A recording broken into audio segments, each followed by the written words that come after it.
नमस्कार, मी अतुल भोर, विजय agro industries विभागीय विकास अधिकारी. आपण इथं बघू शकतात की आपले उत्पादन वापरून बदलतं वातावरण, खडतर वातावरण यामध्ये आपण टरबुजाचा प्लॉट आपण डेव्हलप केलेला आहे. या प्लॉटमध्ये आपण बघू शकतात एकात्मिक खत व्यवस्थापन आणि एकात्मिक कीड व्यवस्थापन या पद्धतीने आपण प्लॉट डेव्हलप केलेला आहे. आज या प्लॉटचं वय बघायला गेलं तर 49वा दिवस आहे. या प्लॉटमध्ये 6 नोव्हेंबरची लागवड आहे आणि त्याच्यानंतर 6व्या दिवशी आपण पीबीटी आणि वॅम स्ट्रॉंग हे आपण ड्रेंचिंग केलेलं आहे. पीबीटी 5 ml ने, वॅम स्ट्रॉंग 1 ग्रॅमने. त्याच्यानंतर 10व्या दिवशी आपण ह्या प्लॉटला कॉम्बो 300चा स्प्रे दिलेला आहे. त्याच्यानंतर साधारणतः 14व्या दिवशी डी फ्रिलान्सर आपलं गेलेलं आहे.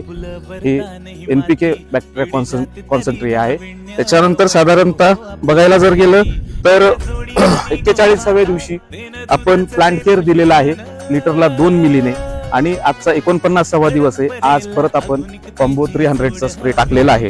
मला सगळ्या शेतकऱ्यांना दाखवायचं असं आहे की खडतर वातावरणामध्ये सुद्धा हे आपण वेल बघू शकता. प्रत्येक नॉटला आता सेटिंग होते. फुलोरा बघा आणि पानांची जी ग्रोथ आहे ती हे सेटिंग झालेलं तुम्हाला फळ दिसते.